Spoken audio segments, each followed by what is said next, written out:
السلام عليكم، كي دايرين؟ بخير؟ لاباس عليكم؟ نتمنى الله تكونوا على خير وبخير. مرحبا بكم معايا اليوم في فيديو جديد اللي كنتمنى يلقاكم بصحه جيده نتوما وعائلتكم وكل ما يعز عليكم.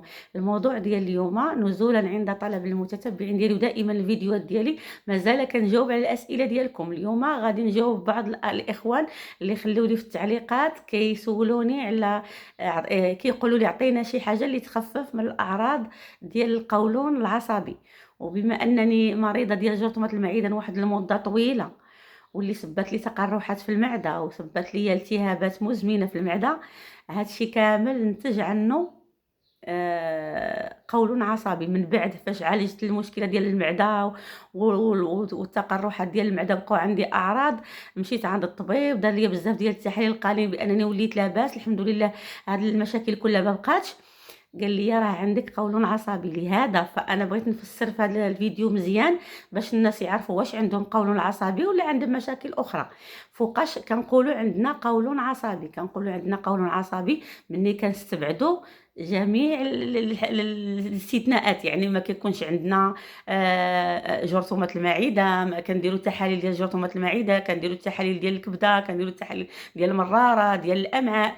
ملي كنلقاو بان ما عندنا حتى شي مشكل، عادي يمكن الطبيب يقول لنا راه عندنا قولون عصبي. ماشي غير مجرد ناكلوا الماكله ضرنا ولا يكون عندنا انتفاخات ولا غازات ولا مهم شي ماكله كناكلوها كضرنا نقولوا صافي راه عندنا القولون. لا، القولون خاصنا حتى نستبعدوا بزاف ديال الحويجات اللي يقدر يكونوا عندهم نفس الاعراض مع القولون العصبي. هذا من جهه. من جهه اخرى، الناس اللي عندهم جرثومه المعده كيسولوني كيقولوا لي واش الجرثومه كتسبب القولون العصبي؟ الجرثومه ماشي سبب مباشر للقولون العصبي. الجرثومه يعني الاعراض ديالها كيكونوا بعض المرات متشابهه للقولون العصبي، ولكن راه ماشي كتسبب هي اللي كتسبب القولون العصبي. اللي يقدر يسبب القولون العصبي هما بحال دابا الانسان كيمرض، بحال دابا انا مرضت من واحد المده طويله وبقيت كنعاني، عالجت الجرثومه، وعاوتاني من بعد من العلاج ديال الجرثومه عالجت الالتهاب وعالجت التقرحات، وهادشي خدمني مده طويله. كتعرفوا الانسان ملي كيكون مريض الحاله النفسيه ديالو كتكون متوتره، الصحه ديالو كتكون متدهوره، يعني الوزن كيهبط، بنادم النفسيه ديالو كتاثر. وهذا الشيء هذا كيتسبب في القولون العصبي، لان القولون العصبي اصلا الاصل ديالو والسبب ديالو كيجي من التوتر، كيجي غالبا من التوتر، لانه هو القولون العصبي هو ماشي مرض، هو غير اضطراب في العمل ديال الامعاء. الامعاء ما كتبقاش تعمل بالطريقه الصحيحه. فهمتوني؟ راه ماشي مرض، هو غير اختلال في التوازن ولا اختلال في العمل ديال الامعاء ديالنا، ما كتبقاش دير الوظيفه ديالها كما هي. هادشي اللي كاين. الاعراض ديالو كيكونوا تقريبا متشابهه مع الاعراض ديال جرثومه المعده. كيكون بعض الناس عندهم الغازات دائما كيكون محسوب كرشهم منفوخه، عندهم غازات، كيكون عندهم بعض المرات اسهال، وبعض الناس كيكون عندهم امساك، ولا بعض المرات كيكون التناوب بين الامساك والاسهال. المهم كل واحد والحاله ديالو، ما كيكونش زعما نفس الاعراض عند كل شيء، كيكون كل واحد عنده الاعراض ديالو. بالنسبه للناس اللي كيسولوني كيقولوا لي عطينا شي يعني الاكل ديالك اللي كنتي كتاكلي باش نخفوا هكا من القولون العصبي، انا كنقول لكم دائما بان ماشي كاينه واحد الحميه نموذجيه كتمشي مع المرضى كاملين. راه الانسان كل واحد، حيت انا فاش كنت مريضه كنت كنجرب في الماكله، كل مره كنجرب ماكله. ملي كنبقى كنجرب في الماكله، الماكله اللي كتناسبني كنمشي عليها، والماكله اللي كضرني صافي كنحيدها، حتى كنحس براسي رانا وليت مزيان، عاد كنرجع عاوتاني كنرجع الماكله تدريجيا. بالنسبه للناس كاين بعض الناس اللي كاينه واحد الماكلات ممنوعات، بحال اللي كنقول لكم انا المقليات، بحال القهوه، بحال الماكله ديال الزنقه، بحال المعلبات، هادو كلهم تبعدوا منهم. فهمتوني؟ لا حبذا الانسان، حبذا لو نرجعوا للماكله ديالنا ديال الوالدين ديالنا اللي كانوا اللي كانوا كياكلوا من قديم، هذه كتنفعكم بزاف. الماكله البسيطه، الطاجين، يعني شي حاجه اللي بسيطه، نحيدوا داك الساندويتشات ديال الزنقه، المأكولات الخفيفه، داكشي اللي كنبقاو نقليو ونحيدوا المقليات. الانسان ملي كيكون مريض خصو يدير ابسط الامور اللي غتقدر تعاونو في الصحه ديالو باش يعاود يرجع من بحال اللي كان. والا فانسان غيبقى واحد المده طويله هو كيعاني من داك الاعراض اللي يعني خاصها مراقبه. وانا كنقول لكم واحد الحاجه، اي اعراض بقاو عندكم من واحد المده معينه، يعني فات اسبوع ولا 10 ايام بقات عندكم واحد الاعراض، خاصكم استشاره طبيه الطبيب هو اللي غادي يعرف شنو عندكم، اللي كيدير التشخيص ديالو وكيحدد لكم النوع ديال المرض اللي عندكم. ماشي غير تجيو تمشيو تشربوا الدواء ولا تمشيو ديروا شي حميه قاسيه اللي ما تقدر تاثر لكم على الصحه ديالكم. ضروري الانسان اللي ما يعني غير كيحس بشي انتفاخات ولا غازات ولا شي حاجه يمشي ياخذ اعشاب ولا ياخذ ادويه يعني غير من ديتو راسو. هذه يعني هذه ما كنصحش بها. ضروري الانسان خاصو من يحس بشي اعراض وبقات معاه واحد المده يمشي يشوف الطبيب حبذا لو كان الطبيب ديال الجهاز الهضمي اللي غيشخص لك المرض ديالك. الا كانت عندك شي حاجه راه غادي يقول لك راه شنو عندك وشنو عندك. ما كان عندك والو، كان عندك غير شي بحال دابا القولون العصبي كما قلت لكم حتى كيستبعد جميع الاحتمالات ديال لان بعض المرات شحال من الناس غير كيقول لك انا عندي القولون العصبي وهو راه ما مشاش عند الطبيب وقال له لا عندك قولون عصبي، غير لقى عنده الانتفاخات ولا لقى بعض المرات كياكل الماكله وكرشو كتنفخ ولا كتضرو الماكله ولا كتجي حرقه ولا شي حاجه كيقول لك عندي انا قولون عصبي. لا. وواحد الحاجه اللي كنوصيكم عليها ديما انا كنقول لكم بعدوا من التوتر، بعدوا من الحاجه اللي كتقلقكم، لان القولون العصبي هذا التوتر وهذا القلق وهذه الاضطرابات النفسيه كتزيد من الحاله، هي كتزيد تصعب من الحاله ديال المريض ديال القولون العصبي، هي اللي كتزيد كتضاعف الحاله ديالو. واخا كيكون في الطريق ديال الشفاء، واخا كياخذ حميه، واخا كياخذ ادويه ولا شي حاجه عطاها له الطبيب، الا كانت النفسيه ديالو ما مرتاحاش راه ما غاديش يزيد لقدام، دائما غيبقى كيعاني من هاد الاعراض هادو اللي هما اللي ذكرت لكم واللي كانت عندي حتى انايا.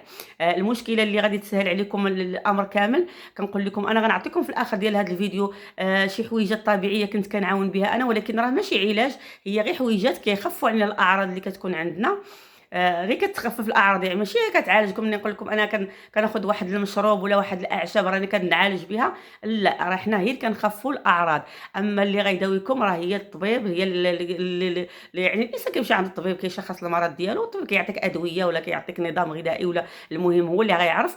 اما انا غنعطيكم غير شي حاجه اللي كنت انا مجرباها واللي تقدر تخفف عنكم شويه الاعراض، واللي انا ديجا كما قلت لكم انا دائما كنتقاسم معكم غير التجربه ديالي. من بين هاد الحويجات اللي كانوا كيعاونوني بزاف انا فاش دازوا عندي هذا الشيء كامل، حتى انا بقيت كنعاني من هذه الانتفاخات وهذه المشاكل هذه. ملي مشيت عند الطبيب قال لي راه ما عندك حتى شي حاجه، ممكن عندك قولون عصبي، لانك ما قلت لكم استبعد ليا كاع داك الشيء اللي ممكن تكون، لان كنت انا عندي تاريخ مرضي يعني ديال جرثومه المعده، وعاود ليا داك التحاليل كاملين والفحوصات. منين الطبيبه ديالي ما لقاتش عندي حتى شي مشكل، قالت لي قولون عصبي عندك، يقدر يكون جاك بسبب هذه الضغوطات النفسيه اللي مريتي منها وهذا المرض اللي مرتي به يعني. وهي ما قالتليش زعما راه مرض مزمن ولا ما غيداواش ولا يعني راه غيبقى عندك ديما، لا، قالت لي خاصك غير تعرفي كيفاش تتعاملي معاه، خاصك تكوني انت راده البال للجسم ديالك، خاصك تتعاملي مع الجسم ديالك، تشوفي شنو هي الحاجه اللي كتضرك، شنو هي الحاجه اللي كتجي معاك، شنو هي الحاجه اللي ما كتجيش معاك، تبعدي من التوترات، تبعدي من الضغوطات النفسيه. توصلتني قالت لي ديري شويه ديال الرياضه واخا 20 دقيقه في النهار تمشي شويه.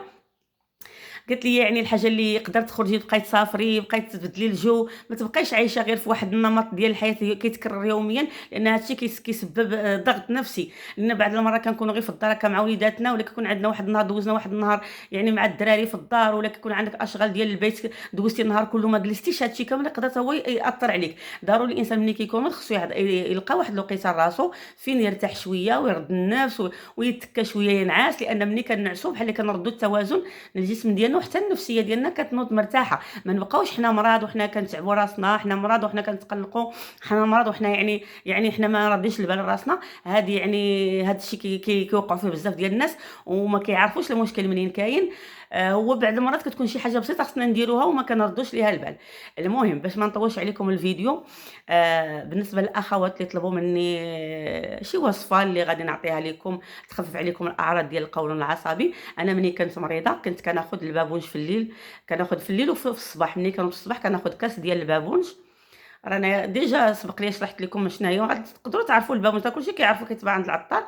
كنشدوا البابونج كنغسلوه مزيان، كنسخنوا الماء مزيان حتى كيكون طايب، وكنخوي عليه الماء طايب وكنخليوه شويه في الكاس حتى كيطلق داك سميتو ديالو. عاد كنصفيوه كنشربوه في الصباح، كاس في الصباح وكاس في العشيه. ولا كنديروا السكينجبير، حتى السكينجبير مهم بزاف، كيرخي شويه الاعصاب، كيساعدكم على يعني الانسان باش يترخى، باش ما يبقاش الانسان معصب ومتوتر. انا كان كيساعدني بزاف سكينجبير. كاينه اعشاب اخرى ان شاء الله نشاركها معكم في فيديوهات قادمه، ولكن الان غنكتفي غير بالبابونج وسكينجبير لانهم بصح كانوا نافعيني بزاف.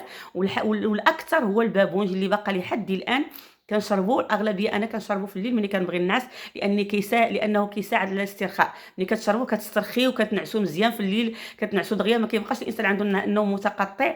جربوا البابونج وخلوا لي في التعليقات واش بصح نفعكم ولا لا. وكنقول لكم اهم نصيحه اللي نفعتني انا وغادي نعاود نتقاسمها معكم، وهي خفوا من الضغط، التوترات. يعني التوتر هو اكثر حاجه كتضاعف يعني كتسبب في القولون العصبي، وكتضاعف يعني الاعراض ديالو كيتهيجوا.